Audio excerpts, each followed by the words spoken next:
नमस्कार दोस्तों, आप सभी का स्वागत है जयप्रिया स्टोरी में। आज चैत्र नवरात्रि का दूसरा दिन है और आज चैत्र माह शुक्ल पक्ष की द्वितीया तिथि है। आज के दिन माता ब्रह्मचारिणी की व्रत तथा कथा का श्रवण करने से लंबी आयु का आशीर्वाद प्राप्त होता है। श्रवणकर्ता को सभी प्रकार के सुख प्राप्त होते हैं, कार्यों में सफलता मिलती है, व्यक्ति को लक्ष्य की प्राप्ति होती है, त्याग ब्रह्मचर्य वैराग तप जैसे गुण व्यक्ति में समाहित होते हैं। तो आज मैं सुना रही हूँ माँ ब्रह्मचारिणी की बड़ी ही दुर्लभ तथा पौराणिक कथा। तो आप सभी भक्तगण इन कथाओं को बड़ी श्रद्धा तथा प्रसन्नचित मन से सुनिए। ब्रह्मचारिणी देवी का स्वरूप पूर्ण ज्योतिर्मय एवं अत्यंत भव्य है। उनके दाहिने हाथ में जप की माला और बाएं हाथ में कमंडल रहता है। अपने पूर्व जन्म में जब यह हिमालय के घर पुत्री के रूप में उत्पन्न हुई थी, तब नारद जी के उपदेश से उन्होंने भगवान शंकर जी को पति के रूप में प्राप्त करने के लिए अत्यंत कठिन तपस्या की थी। इसी दुष्कर तपस्या के कारण इन्हें तप छारी अर्थात ब्रह्मचारिणी के नाम से अहित किया गया। 1000 वर्ष उन्होंने केवल फल फूल खाकर व्यतीत किए थे। 100 वर्षों तक केवल साग निर्वाह किया था। कुछ दिनों तक कठिन उपवास रखते हुए खुले आकाश के नीचे वर्षा और धूप के भयानक कष्ट सहे। इस कठिन तपस्या के बाद 3 वर्षों तक केवल जमीन पर टूटकर गिरे हुए बेलपत्र को खाकर वह भगवान शिव जी की आराधना करती रही। इसके बाद उन्होंने सूखे बेलपत्र को खाना भी छोड़ दिया। कई हजार वर्षों तक निर्जल और निराहार तपस्या करती रही। प्रिय भक्त गणों, पत्तों को भी खाना छोड़ देने के कारण उनका नाम अपर्णा भी पड़ गया। 1000 वर्षों की कठिन तपस्या के कारण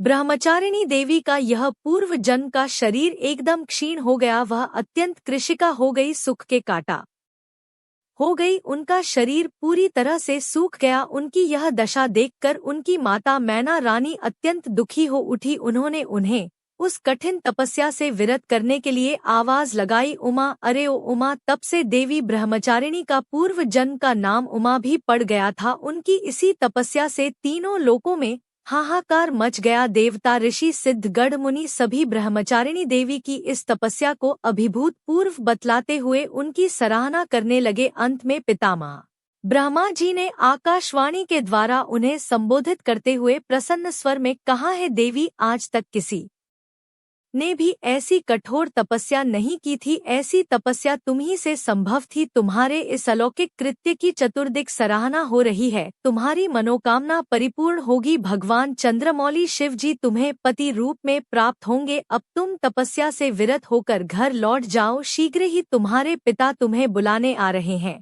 प्रिय भक्त गणों, मां ब्रह्मचारिणी के इस कठोर तपस्या को देखते हुए भगवान शिव जी ने कई बार उनकी परीक्षा भी ली। उस परीक्षा में देवी मां उत्तीर्ण हुई और इससे प्रसन्न होकर महादेव भगवान भोलेनाथ ने माता ब्रह्मचारिणी को अपनी अर्धांगिनी स्वीकार किया, उन्हें आशीर्वाद दिया तथा उनसे विवाह किया। मां दुर्गा का यह दूसरा स्वरूप भक्तों और सिद्धों को अत्यंत फल देने वाला है। उनकी उपासना से मनुष्य में तप, त्याग, वैराग्य, सदाचार, संयम की वृद्धि होती है। जीवन के कठिन संघर्षों से भी उसका मन कर्तव्य पथ से विचलित नहीं होता है। माँ ब्रह्मचारिणी देवी की कृपा से उसे सर्वत्र सिद्धि और विजय की प्राप्ति होती है। दुर्गा पूजा के दूसरे दिन इन्हीं के स्वरूप की उपासना की जाती है। इसी दिन साधक का मन स्वाधिष्ठान में उपस्थित होता है। इस चक्र में अवस्थित चित्त वाला योगी ब्रह्मचारिणी जी की कृपा व भक्ति सहज ही प्राप्त कर लेता है। एक बार प्रेम से बोलिए, माता ब्रह्मचारिणी की जय जय हो। माँ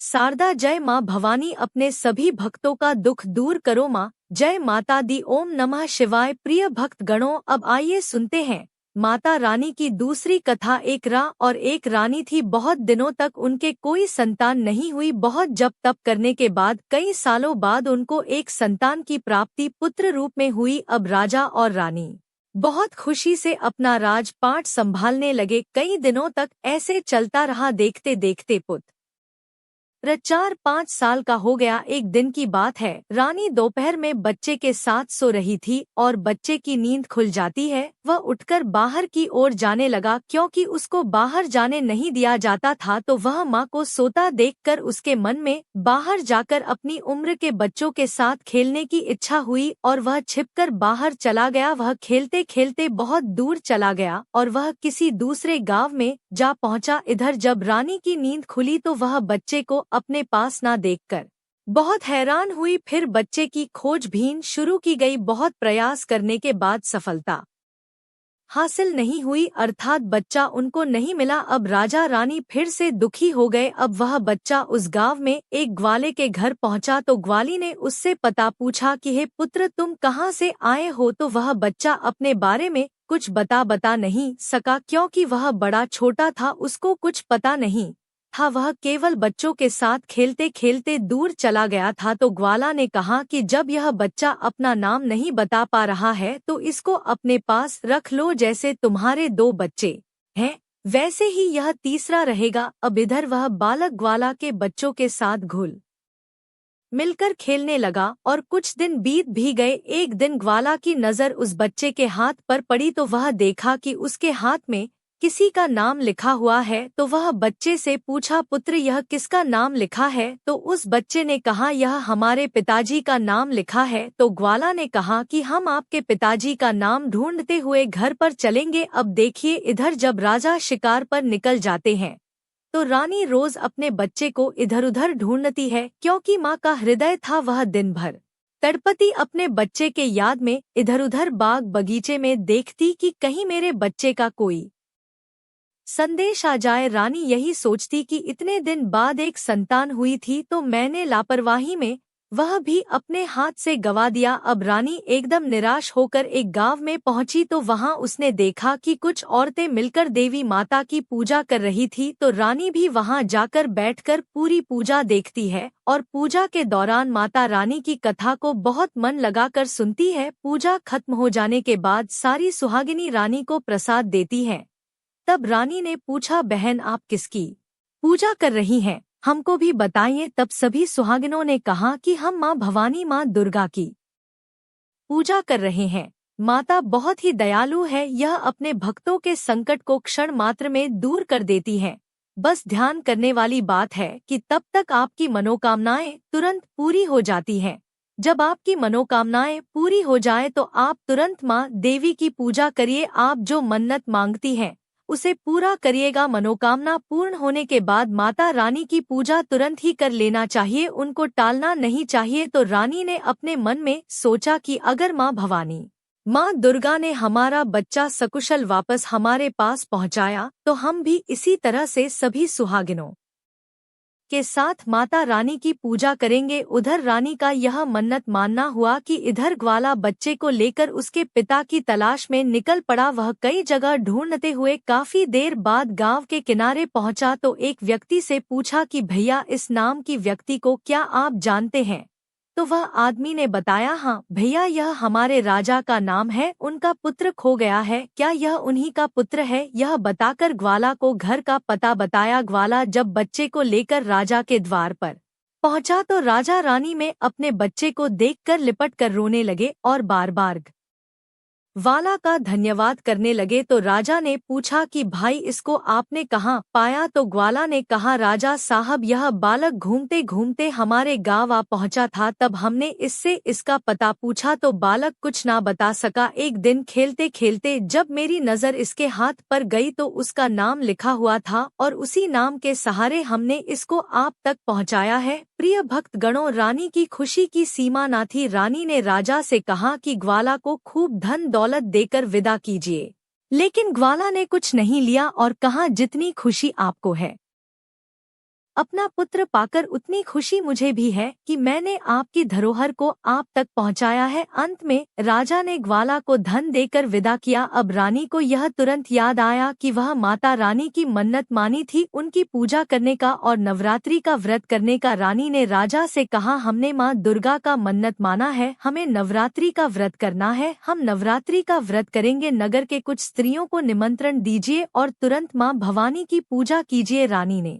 तुरंत माता की पूजा करने वाली सारी सामग्री इकट्ठा करवाई। माता रानी की पूजा की सारी व्यवस्था की गई। सभी सुहागिनों ने मिलकर माता रानी की विधिवत पूजा की और मां भवानी दुर्गा माता का गीत गाया। जिन सुहागिनों को माता रानी की कथा आ रही थी उन्होंने माता रानी की कथा सुनाई और फिर अंत में सभी सुहागिनों ने मिलकर माता रानी की आरती की और उनसे प्रार्थना की कि हे मां, जिस तरह आपने हमारे संकट को दूर किया ऐसे ही जो आपको याद करें आप उनके भी संकट को तुरंत दूर करना है। मां, आपका स्वभाव बड़ा ही दयालु है, बड़ा ही सहज, बड़ा ही कृपालु है। जय माता रानी। है मां भवानी, जिस प्रकार आपने रानी के बच्चे को वापस किया, उसकी गोद भरी, उसके जीवन में खुशियां लौटाई, उसी प्रकार सभी माताओं की गोद को हरा भरा रखना, सभी के घर में सुख समृद्धि लाना। जय मां दुर्गा। ओम नमः शिवाय। प्रिय भक्त गणों, अब आइए सुनते हैं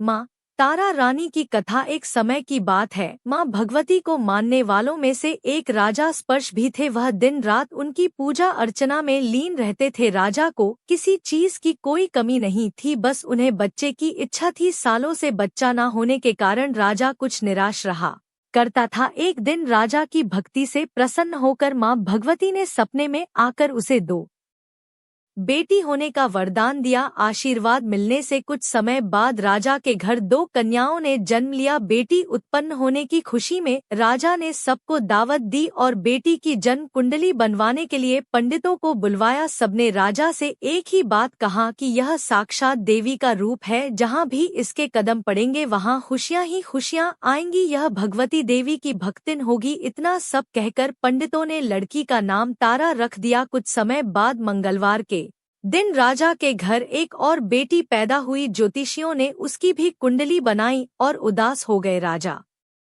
ने जब उनसे उदासी का कारण पूछा तो ज्योतिषी ने बताया कि यह लड़की आपके जीवन में खूब सारा दुख लेकर आएगी। राजा ने ज्योतिषी से पूछा कि आखिर मैंने ऐसे कौन से खराब कर्म किए थे कि इसने मेरे घर जन्म लिया। ज्योतिष ने बताया कि आपकी दोनों बेटियां राजा इंद्र की अप्सराएं हुआ करती थी। इसमें से सबसे बड़ी बहन का नाम तारा और छोटी का नाम रुक्म था। एक दिन यह दोनों मिलकर धरती की सैर करने के लिए गई। दोनों ने ही वहां पहुंचकर एकादशी के दिन का व्रत रखा। तारा ने अपनी छोटी बहन से कहा कि आज एकादशी का व्रत है, इसीलिए बाजार जाकर कुछ ताजे फल ले आओ, लेकिन वहाँ कुछ खाना मत। रुक्म बाजार फल लेने के लिए चली गई। वहाँ उसे मछली के पकौड़े दिखे, उसने झट से उसे खा लिया और अपनी बहन के लिए कुछ फल ले आई। रुक ने तारा से पूछा कि तुम अपने लिए फल क्यों नहीं लाई। उसने जवाब दिया कि वह मछली के पकड़े खाकर आई है। ने गुस्से में कहा, तुम पापिनी हो, एकादशी के दिन तुमने मछली खा ली, ऐसे खराब कर्म के लिए मैं तुम्हें छिपकली बनने का श्राप देती हूँ। अब उसी जंगल में तारा की बहन छिपकली बनकर रहने लगी। वहां एक जाने माने ऋषि गुरु गोरख भी अपने कुछ शिष्यों के साथ रहते थे। उनके शिष्यों में एक बहुत ही घमंडी शिष्य था। अपने घमंड के चलते वह शिष्य कमंडल में पानी भरकर एकांत में बैठकर तपस्या करने लगा। तभी एक प्यासी गाय वहां आ गई। उसने सीधे अपना मुंह उस कमंडल में डाल दिया और पानी पी लिया। पानी पीने के बाद जैसे ही गाय अपना मुंह बाहर को निकालने लगी तो कमंडल नीचे गिर गया और ऋषि का ध्यान भंग हो गया। ऋषि ने देखा कि गाय पानी पी गई है। अब गुस्से में ऋषि ने गाय को एक चिमटे से बुरी तरह घायल कर दिया। इस बात की जानकारी जब गुरु गोरखनाथ को पड़ी तो वह तुरंत गाय को देखने के लिए गए। जैसे ही उन्होंने गाय की हालत देखी वैसे ही उसने उस घमंडी शिष्य को आश्रम से निकाल दिया। कुछ दिनों बाद गौ माता पर किए गए उस अत्याचार से होने वाले पाप को कम करने के लिए उन्होंने एक यज्ञ करवाया। इस यज्ञ के बारे में गाय को चिमटे से मारने वाले घमंडी शिष्य को भी पता चला। वह सीधे पक्षी का रूप धारण करके यज्ञ स्थल पर आ गया और भोजन में अपनी चोट से मरा हुआ सांप डाल दिया। किसी को इस बात की खबर नहीं हुई। यह सब होते हुए तारा से श्राप मिलने वाली छिपकली रूपी रूप कम देख लेती है। उसके मन में हुआ कि इसे खाकर सारे लोग मर जाएंगे। प्रिय भक्त गणों, सबकी जान बचाने के लिए छिपकली बनी रुकम सभी लोगों के सामने भोजन में गिर गई। लोगों ने छिपकली को खूब कोसा और बर्तन को खाली करने लगे। उसी वक्त भंडारा करने वालों को खाने में मरा हुआ सांप दिखाई दिया। तब कहीं जाकर सबको समझ में आया कि छिपकली सबकी जान बचाने के लिए जानबूझकर भोजन में गिरी थी। एक छिपकली होने के बावजूद भी इतने अच्छे विचार होने की वजह से यज्ञ में मौजूद सारे महत्वपूर्ण लोग ने कहा कि हमें छिपकली की मुक्ति के लिए प्रार्थना करनी चाहिए। प्रिय भक्त गणों, अब पंडित ने राजा से बताया कि सबकी प्रार्थना से ही वह छिपकली तीसरे जन्म में आप जैसे प्रतापी राजा के घर बेटी के रूप में पैदा हुई है। वही तारा ने दूसरे जन्म तारामती के रूप में लिया और अयोध्या के राजा हरिश्चंद्र से विवाह किया। इतनी सब बातें कहने के बाद पंडितों ने राजा स्पर्श को रुक्म को मारने की सलाह दी। इस बात पर राजा बोले, मैं किसी पुत्री को कैसे मार सकता हूँ, ऐसा करना पाप होगा। फिर ज्योतिष ने कहा कि एक संदूक में सोना चांदी लगवा कर उसके अंदर लड़की को रख देना और संदूक को पानी में बहा देना। उसमें लगा हुआ सोना चांदी देखकर लोग नदी से संदूक जरूर निकालेंगे और लड़की की जान बचा लेंगे। राजा ने ज्योतिष ने जैसा बताया था ठीक वैसा ही किया। नदी में सोना चांदी जड़ा हुआ संदूक देखकर काशी के पास ही एक ने उसे बाहर निकाल लिया। उसकी कोई संतान नहीं थी, इसीलिए उसने संदूक के अंदर की कन्या को पालने का फैसला किया। उस कन्या को वह उसकी पत्नी ने खूब प्रेम से पाला और रुको नाम रख दिया। बड़ी होते ही दोनों ने रुको का विवाह कर दिया। रुको की सासू माँ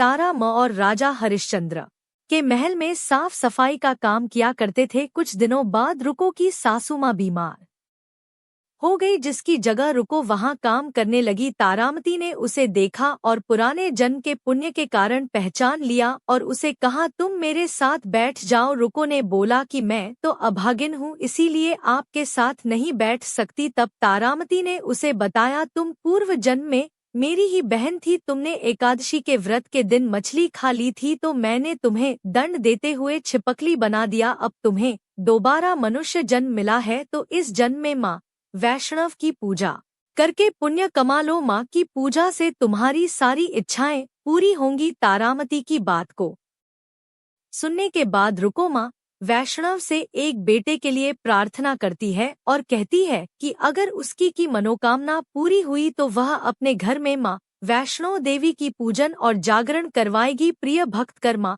वैष्णो देवी उसकी प्रार्थना सुन लेती है और उसे एक पुत्र देती है।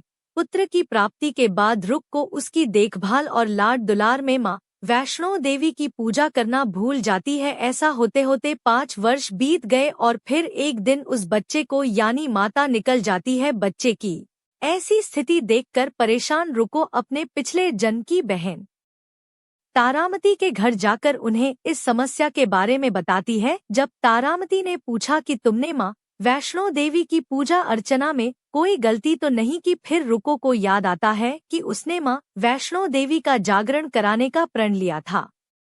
यह बात याद आते ही रुको को बहुत पछतावा हुआ और मन में माँ से कहा कि बच्चे के ठीक होते ही वह अपने घर में जागरण करवाएगी। अगले ही दिन उसका पुत्र पूरी तरह से ठीक हो जाता है। तभी रुको ने माता रानी के मंदिर जाकर पुजारियों को कहा कि मंगलवार के दिन जागरण करवा दीजिए। रुको की बात सुनकर पंडित कहते हैं कि तुम यही 5 रप दे दो, तुम्हारे लिए हम मंदिर में ही जागरण करवा देते हैं। रुको कहती है, मुझे पता है कि मैं चमारिन हूँ, लेकिन आप मेरे घर आकर ही जागरण करवा दीजिए। माँ किसी तरह का भेदभाव नहीं करती हैं, तो आपको भी नहीं करना चाहिए। इस पर पंडित ने विचार विमर्श करके कहा कि अगर रानी आपके जागरण में आती हैं, तो हम तुम्हारे घर आकर जागरण करवाने के लिए तैयार हैं। पंडित की बातें सुनकर रुको अपनी बहन रानी तारामती के पास जाती है और रानी तारामती को सारी बात बताती है। रुको की बात सुनकर तारामती जागरण में जाने के लिए तैयार हो जाती है। इस बात को बताने के लिए रुको जब पंडित के पास जाती है, तब उसके बीच की बातों को सेन नामक नाई सुन लेता है। फिर वह राजा हरिश्चंद्र को जाकर सारी बातें बता देता है। राजा के मन में हुआ कि रानी को नीची जाति वालों के घर जागरण में नहीं जाना चाहिए, इसी वजह से वह अपनी अंगुली काट लेते हैं, जिससे उन्हें नींद न आए और रानी जागरण में ना जा सके। जब जागरण का समय होता है, तब भी राजा को जागते हुए देखकर रानी मन ही मन माँ वैष्णो देवी से प्रार्थना करती है कि महाराज को नींद आ जाए ताकि मैं जागरण में जा सकूं। रानी की प्रार्थना की कुछ ही देर बाद राजा को नींद आ जाती है। फिर रानी तारामती रोशनदान से रस्सी बांधकर महल के नीचे आकर रुको के घर चली जाती है। इसी जल्दीबाजी में रास्ते में रानी का रेशमी रुमाल और एक पाँव का पायल गिर जाता है। इधर कुछ वक्त बाद राजा हरिश्चंद्र की नींद टूट जाती है। नींद टूटने पर रानी को अपने पास ना देखकर राजा उनकी तलाश में निकल जाते हैं। रानी को ढूंढते ढूंढते उन्हें रानी का रुमाल और पायल मिलता है। रानी की चीजों को अपने साथ लेकर राजा जागरण स्थल पर पहुंचे और एक जगह चुपचाप बैठकर जागरण सुनने लगते हैं। माँ वैष्णो देवी के जयकारे के साथ जागरण खत्म होता है और सभी को प्रसाद दिया जाता है। तब रानी अपने हिस्से के प्रसाद को झोली में डाल देती हैं। रानी के ऐसा करने पर लोग उनसे पूछते हैं कि वह प्रसाद क्यों नहीं खा रही हैं। अगर आप प्रसाद का सेवन नहीं करती हैं तो जागरण में आए लोग भी प्रसाद नहीं खाएंगे। तब रानी बोली कि वह प्रसाद राजा के लिए था, अब आप मुझे प्रसाद दीजिए। फिर अपने लिए प्रसाद लेकर रानी सबके सामने खा लेती हैं। रानी के प्रसाद खाते ही जागरण में सभी भक्तों ने प्रसाद खाया। इसके बाद रानी महल के लिए निकल जाती है। तभी रास्ते में राजा ने उन्हें रोककर पूछते हैं कि तुमने नीची जाति के घर प्रसाद खाकर खुद को अपवित्र कर दिया है। तुमने मेरे लिए भी प्रसाद रखा है, अब तुम उससे मुझे भी अपवित्र करना चाहती हो। अब मैं तुम्हें अपने महल में नहीं ले जा सकता। यह बोलते हुए राजा रानी की झोली को देखता है। तब उन्हें प्रसाद की जगह गुलाब, चंपा, अनेक जैसे फूल और कच्चा चावल व सुपारी दिखाई देती है। इस चमत्कार को देखकर राजा हैरान हो जाते हैं। फिर राजा चुपचाप रानी को अपने साथ लेकर महल पहुंचे। वहां रानी बिना किसी चीज के राजा के सामने दीपक जलाकर राजा हरिश्चंद्र को हैरान कर देती है।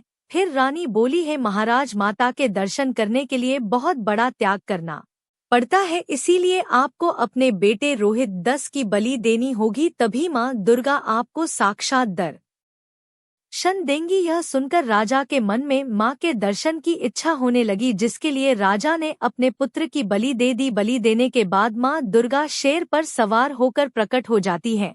उन्हें देखकर राजा हरिश्चंद्र काफी खुश हो गए और माँ दुर्गा ने तुरंत राजा के बेटे को जीवित कर दिया। इस चमत्कार को देखकर राजा हरिश्चंद्र प्रसन्न हो गए। तभी राजा ने माँ की पूरी विधि से पूजा करके उनसे गलतियों की क्षमा मांगी। माँ दुर्गा ने भी राजा को खुश रहने का आशीर्वाद दिया और अंतर ध्यान हो गई। तब राजा ने रानी तारा से कहा कि मैं बहुत प्रसन्न हूँ, मुझे पत्नी के रूप में आप मिली है। फिर राजा हरिश्चंद्र, तारा रानी और रुक्म तीनों अपनी मनुष्य योनि से छुटकारा पाकर देवलोक में चले जाते हैं। उम्मीद है आपको वीडियो पसंद आई होगी। यदि पसंद आई हो तो वीडियो को लाइक कीजिए और कमेंट बॉक्स में अपनी राय जरूर लिखें। वीडियो में कोई गलती हो गई हो तो माफ कीजिएगा। ऐसी ही और वीडियोस के लिए हमारे चैनल जयप्रिया स्टोरी को सब्सक्राइब करें। धन्यवाद।